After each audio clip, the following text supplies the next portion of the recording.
Hello everyone, welcome back to the channel English with Shivangi Gupta. और आज हम इंग्लिश स्पीकिंग से रिलेटेड कुछ बात करने वाले हैं, जिसमें हम सीखने वाले हैं कि इंग्लिश स्पीकिंग को इम्प्रूव कैसे करें। सो बेसिकली आज का टॉपिक है why your English is not getting improved. So मुझे काफ़ी टाइम से एक ही क्वेश्चन जो है मेरे को स्टूडेंट्स पूछ रहे हैं कि ma'am my English speaking skills they are not improving, my speaking is not getting improve. जबकि इंग्लिश लैंग्वेज की नॉलेज तो अच्छी हो रही है, लेकिन जब वो बोलने जाते हैं इंग्लिश, वहाँ पे हेजिटेट करते हैं। तो स्पीकिंग वाला जो पार्ट है particular, it's not getting improved. They know the language, they know the words, but still they are not able to speak that fluently. So ये प्रॉब्लम है कि उतनी फ्लुएंटली नहीं बोल पा रहे हैं अभी। स्पीकिंग पे इतना अच्छा इफेक्ट नहीं आ रहा है। सो मैं बताने वाली हूँ आज आपको ऐसे 4 रीजंस जिनकी वजह से आपको ये प्रॉब्लम फेस करनी पड़ रही है कि आपकी स्पीकिंग स्किल्स क्यों नहीं इम्प्रूव हो पा रही हैं, राइट? क्योंकि स्पीकिंग स्किल्स इम्प्रूव होना they take time, right? So reason number 1 is that कि आप क्या सोचते हो कि हमने 2 दिन इंग्लिश पढ़ी, 3 दिन इंग्लिश पढ़ी, थोड़ा टाइम इंग्लिश पढ़ी एंड मुझे तुरंत ही रिजल्ट्स मिल जाएं। You are looking for results very soon. So आप अगर कोई चीज़ प्रैक्टिस कर रहे हो तो आपको थोड़ा टाइम देना पड़ता है रिजल्ट्स देखने के लिए। If you are on the improvement, अगर आप में इम्प्रूवमेंट आ रहा है, that means you are on the right track, no need to worry. But आपको ओवरनाइट रिजल्ट्स नहीं मिलेंगे। अगर आप कोई कोर्स भी ले रहे हो ना, तो वो कोर्स इसलिए है ताकि आपकी जो जर्नी है इंग्लिश स्पीकिंग की वो छोटी हो सके, कम हो सके। बिकॉज अ ट्यूटर नोस कि क्या क्या मिस्टेक्स होती हैं, कहाँ कहाँ प्रॉब्लम फेस करनी पड़ती है, क्या इंपॉर्टेंट चीज़ें हैं जो आपको पता होनी चाहिए लर्निंग में।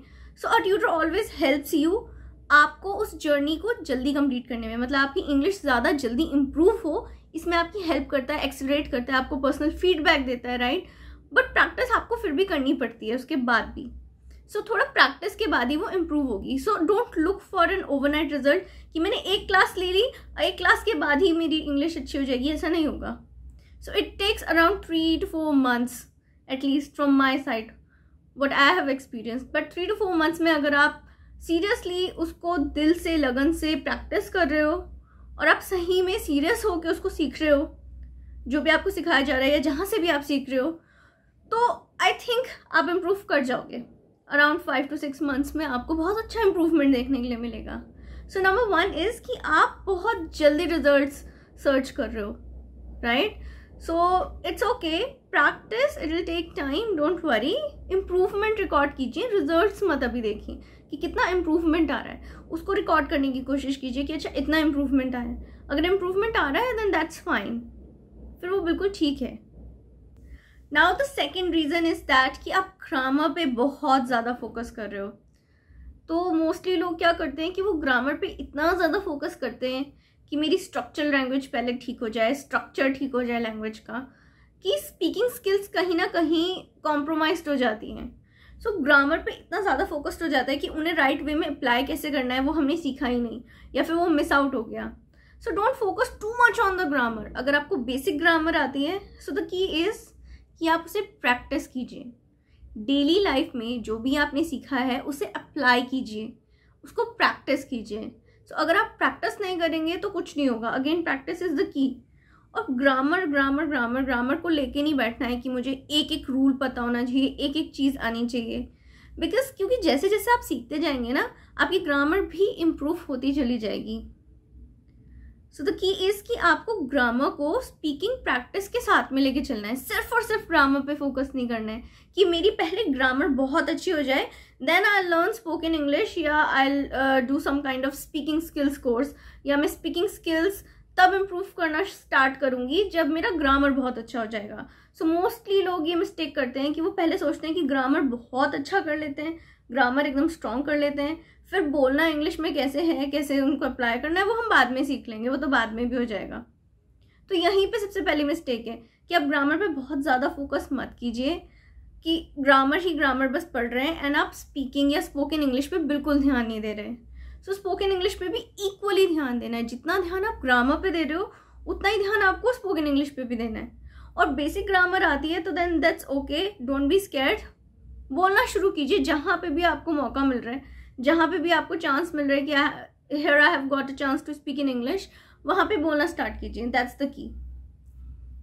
So the mistake number 3 or the reason number 3 why the English is not getting improved even after trying so much, ये ऐसा इसलिए हो रहा है बिकॉज आप बहुत ज़्यादा अपनी नेटिव लैंग्वेज के ऊपर फोकस कर रहे हो. नेटिव लैंग्वेज के ऊपर फोकस करना मीन्स कि आप हिंदी टू इंग्लिश बहुत ज़्यादा ट्रांसलेट कर रहे हो और आप ट्रांसलेशन के ऊपर ही फोकस्ड हो, या फिर आपने जो सीखा है वो मोस्टली ट्रांसलेशन बेस्ड है. So translation is not the key. दो लैंग्वेजेस अलग अलग होती हैं, उनके स्ट्रक्चर अलग अलग होते हैं और वो अलग अलग तरीके से वर्क करती हैं. सो अगर आपने बेसिक इंग्लिश जब सीखनी स्टार्ट करी थी और तब वहाँ पे थोड़ा ट्रांसलेशन से स्टार्ट किया था तो दैट्स ओके, बट वो बेसिक था, थोड़ा सा स्टार्ट करा समझने के लिए. बट अभी आपको ट्रांसलेशन छोड़ना पड़ेगा कि मैंने translated phrases, translated words, translated sentences रट लिए और हो गया. आपको समझना पड़ेगा कि लैंग्वेज कैसे वर्क करती है और उसके लिए आपको लैंग्वेज यूज़ करनी पड़ेगी. आपको उस लैंग्वेज को यूज़ करना पड़ेगा, राइट. आपको लैंग्वेज को समझना पड़ेगा. आप सिर्फ ट्रांसलेशन पे बेस्ड नहीं रह सकते, या फिर आप माइंड में भी इसलिए आप ट्रांसलेट करना स्टार्ट कर देते हो कि अच्छा मैं ट्रांसलेट करके देखती हूँ. पहले हिंदी में ट्रांसलेट कर रहे हो उसको पूरे सेंटेंस को, जितने में आप ट्रांसलेट करते हो उतने में बोलने के लिए टाइम बहुत ज़्यादा निकल जाता है. देन यू आर स्कैर्ड कि अरे अब तो इतना सारा टाइम निकल गया. Then you are not able to speak. फिर आप नहीं बोलते जो आपको इंग्लिश में बोलना होता है, राइट. सो ट्रांसलेशन पे रिलाय मत कीजिए. अगर आप बिल्कुल बेसिक से स्टार्ट कर रहे हैं तो थोड़ा बहुत ट्रांसलेशन ऑब्वियसली करना पड़ता है अपनी लैंग्वेज से सीखने के लिए, तो ठीक है वहाँ पे like little bit it's okay. But अगर आपने अब थोड़ा सा कर लिया बेसिक तो उससे बाहर निकलिए, ट्रांसलेशन से बाहर निकलिए, ठीक है. आप टेंसेज हैं, आप ट्रांसलेट करके मत पढ़िए. उसको कॉन्सेप्ट क्या होता है, जो कॉन्सेप्ट होता है उस कॉन्सेप्ट को समझिए. कॉन्सेप्ट को समझना ज़्यादा ज़रूरी है. सो कॉन्सेप्ट को समझिए कि लैंग्वेज किस तरीके से, कहाँ, किस कॉन्टेक्स्ट में, किस सिचुएशन में कैसे यूज़ की जा रही है. सो दो तरीके होते हैं, ठीक है. एक है कि हम लाइन टू लाइन ट्रांसलेट कर रहे हैं लैंग्वेज को, और दूसरा है कि हम किसी लैंग्वेज का कॉन्सेप्ट समझ रहे हैं लेकिन अपनी नेटिव लैंग्वेज में समझ रहे हैं. जैसे अभी मैं आपसे बात कर रही हूँ, अभी मैं आपसे इंटरेक्ट कर रही हूँ. I am also using my native language Hindi. I am also speaking in Hindi, I am also speaking in English, right. मैं हिंदी में भी बोल रही हूँ आपके साथ, इंग्लिश में भी बोल रही हूँ, राइट. बट मैं कोई भी सेंटेंस ट्रांसलेट नहीं कर रही हूँ कि ये ऐसा करता था, he goes to this and that, whatever it is. मैं ऐसे करके कुछ नहीं पढ़ा रही हूँ आपको, राइट. सो आपको इस टाइप की पढ़ाई से थोड़ा सा बाहर निकलना पड़ेगा. और आपको अगर कॉन्सेप्ट आप नेटिव लैंग्वेज में समझ रहे हो तो कोई दिक्कत नहीं है.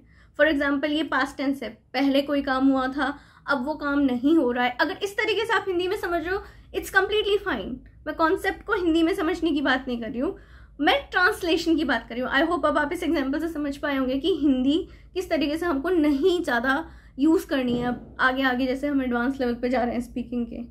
सो यही है कि आप बहुत ज़्यादा ट्रांसलेट मत कीजिए, ठीक है. जो जनरल लैंग्वेज यूज़ होती है, जैसे न्यूज़पेपर पढ़िए, न्यूज़पेपर जब आप पढ़ेंगे तो आपको पता चलेगा क्या लैंग्वेज यूज़ हो रही है. आपको बेसिक लैंग्वेज आती है, आपने बेसिक से स्टार्ट कर लिया, आप आराम से समझ लेंगे.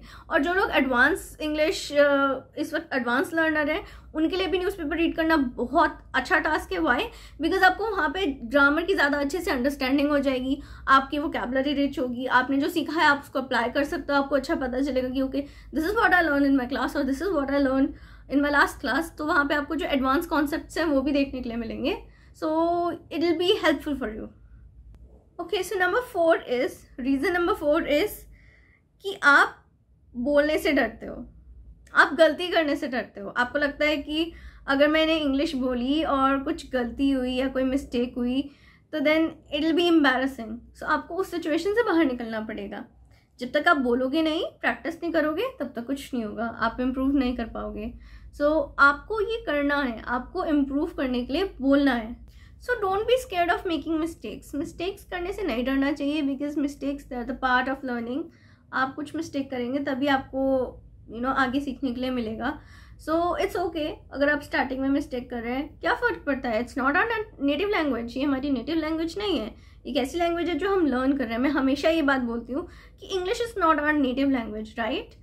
And it's okay, everyone makes mistake. जब मैं छोटी थी एज अ स्टूडेंट मैंने भी तब मिस्टेक्स की होंगी. आज मैं एक इंग्लिश लैंग्वेज टीचर हूँ, like I am a tutor for adults. मैं adults learner and professionals business English भी टीच करती हूँ. So the thing is that even it's not native language for me, right. और अगर ये मेरी नेटिव लैंग्वेज नहीं है और मैं इसमें इतनी प्रोफिशिएंसी हासिल कर सकती हूँ तो आप भी कर सकते हैं. It's not rocket science. You just have to try.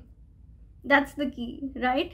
और एक अच्छा सा गाइड जो भी है आपकी लाइफ में, आपको एक ढूंढना पड़ेगा कि ठीक है, okay, this is the person I am going to follow, ये है, ये मैंने ले लिया है। आपने पर्सन को अपना जो भी मेंटर बनाया है, आप उनको फॉलो कीजिए एंड प्रैक्टिस करते रहिए। और बोलने से मत डरिए, बोलने से मत डरिए, जहाँ भी मौका मिले बोलिए।